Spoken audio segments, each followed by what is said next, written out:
Nah, oke, teman-teman kan udah berhasil ya bikin dua data di tabel jurusan. Nanti kalian bisa tambahin dari KCN kan punya 6 jurusan ya. Nah, itu tinggal kalian tambahin. Tapi kemarin kayaknya saya udah kasih tugas, jadi harusnya udah semua sih ya.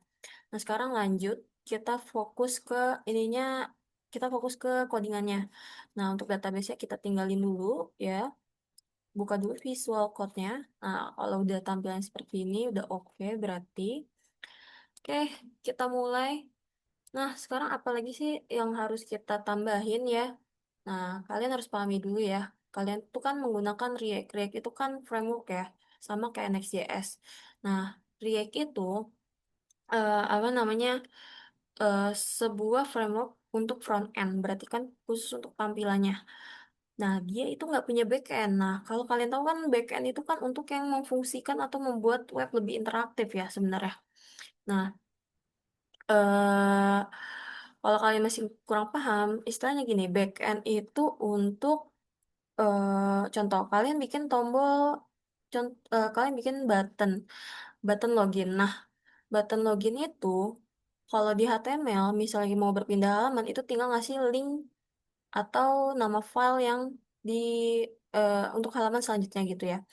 Nah, kalau lewat backend berarti kan harus memasukin username sama password dulu kan supaya match, supaya bisa berhasil ke halaman selanjutnya.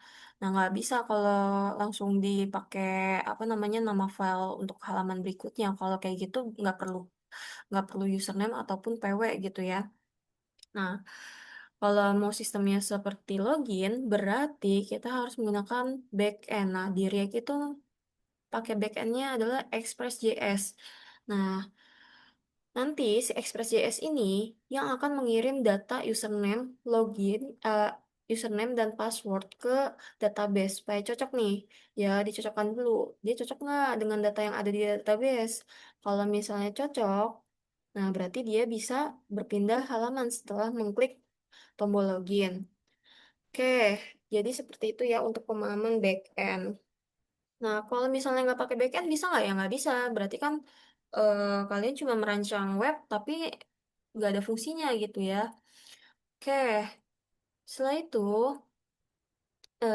untuk menghubungkan React dengan Express ya, Express.js itu harus lewat instalasi juga ya. Nah, sekarang saya minta coba kalian bikin folder dulu di SPMB React. Ingat foldernya jangan masuk ke Node Modules, Public, SRC, Asset itu jangan. Ya, oh ya, saya pastikan kemarin udah jelasin ya, Node Modules itu untuk apa, Public untuk apa, SRC untuk apa, Asset untuk apa.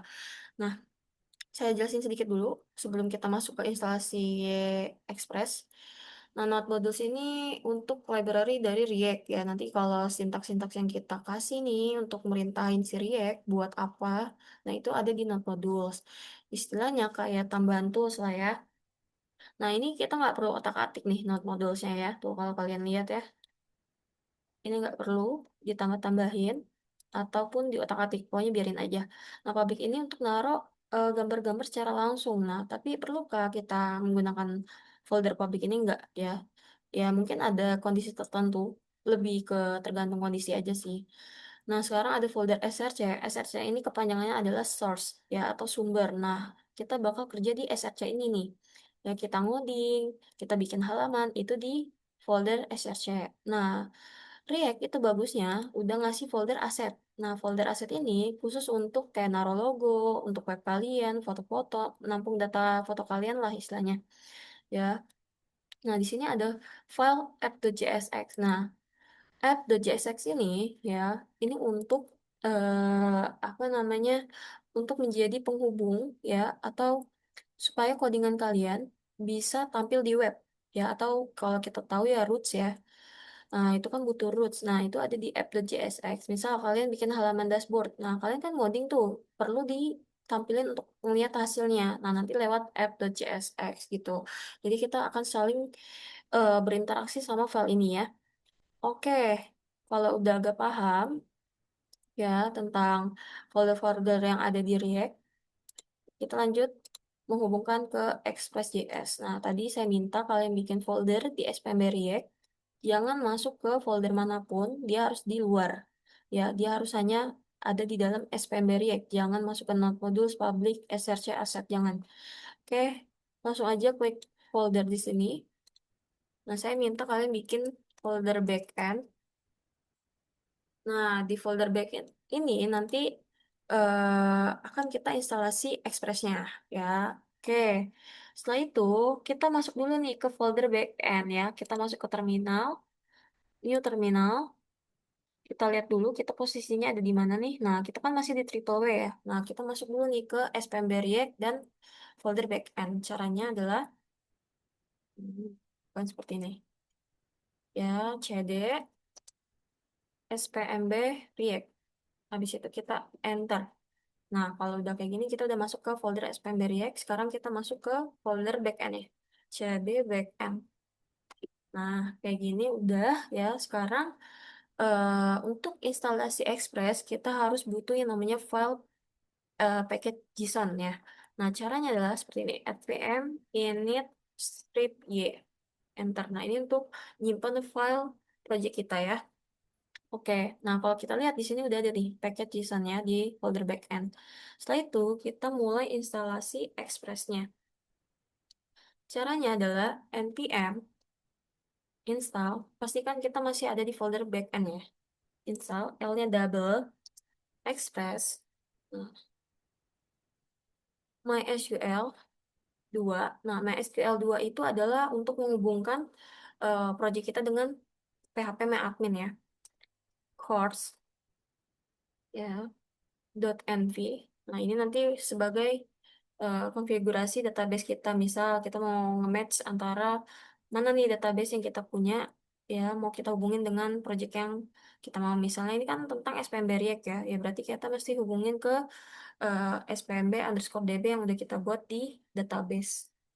Habis itu kita pakai Bcrypt. Nah, Bcrypt ini supaya data-data yang seperti kayak masukin password itu lebih aman. Jadi nggak gampang ke hack gitu ya. Nanti di Hashscript tuh sandi kita ya. Sorry, password kita. Jadi misalnya kita buat password semangat satu misal. Nah, pas masuk ke database itu akan dirubah dengan Hashscript ya, dengan Bcrypt ini. Jadi aman tuh.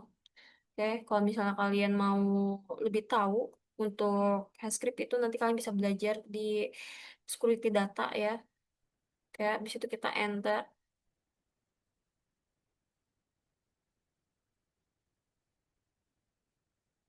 Nah, ditunggu aja. Oke, nah kalau udah di edit 84 package seperti ini artinya berhasil. Ya, kalau kita lihat di sini udah ada node modules lagi di dalam folder backend. Nah, ini node modulesnya punya Express. Beda ya sama node modulesnya si React. Ya, node modules ini yang di luar ini punyanya React. Kalau yang di dalam backend, ini punyanya si Express. Oke, sekarang saya minta bikin file di dalam folder backend ya namanya server.js. Nah, nanti kita untuk melihat hasil project kita udah bukan lagi pakai npm run dev, tapi nanti tulisannya adalah node server.js ya. Oke,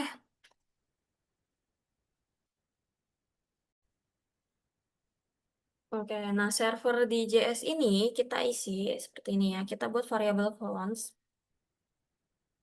ya, express sama dengan require. Artinya kita lewat express, express juga. Oke, jangan lupa tikom. Enter, kita buat variable const lagi. Nah, ini app sama dengan express.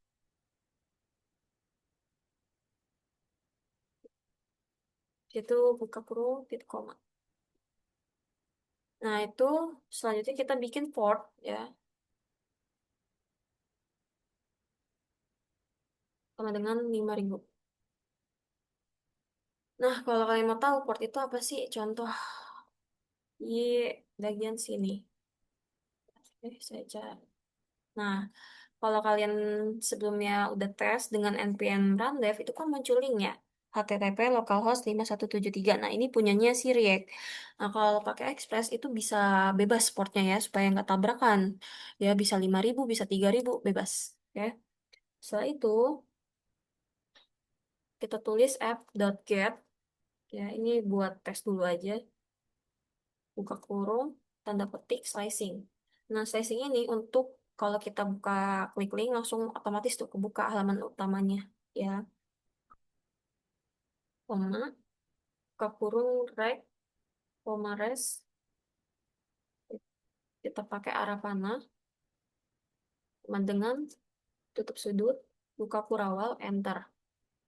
Nah, ini kita mau bikin supaya nanti kalau kita udah berhasil, nanti akan muncul tulisan seperti ini. Res send, res.send, buka kurung, SPMB, backend, berhasil dijalankan. Nah, ini buat tes aja sebenarnya ya. Oke, habis itu tikom. Oke, jangan lupa tikom lagi di sini. Kita buat lagi app.listen. Nah, app.listen ini nanti buat tes port kita berhasil apa enggak ya. Nanti akan muncul link tuh ya. Buka kurung, arah panah. Habis itu buka kurawal sama kayak yang di atas. Nah, bedanya kita pakai console.log. Ya. Habis itu, nah kita menggunakan kalau untuk membuat URL ya, ini kan kita lagi bikin URL. Nah, kalau untuk URL itu jangan pakai tanda petik satu, bukan ya, tapi pakainya backtick.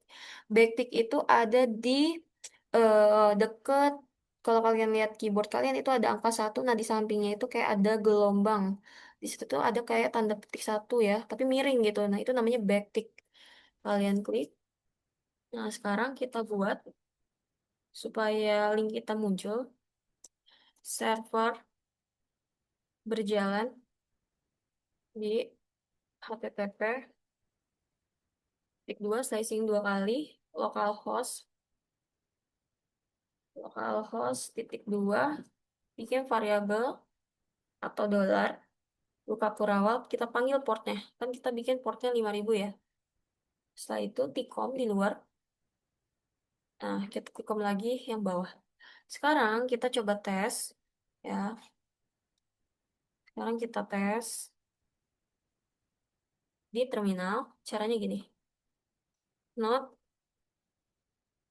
server.js. Ini masih tahap tes aja ya. Nah, muncul kan kalau kayak gini tandanya nggak ada error. Sama, kita tinggal tekan kontrol aja, lalu klik linknya. Nah, muncul tuh SPMB backend berhasil dijalankan. Oke, sampai situ dulu. Semoga berhasil semua.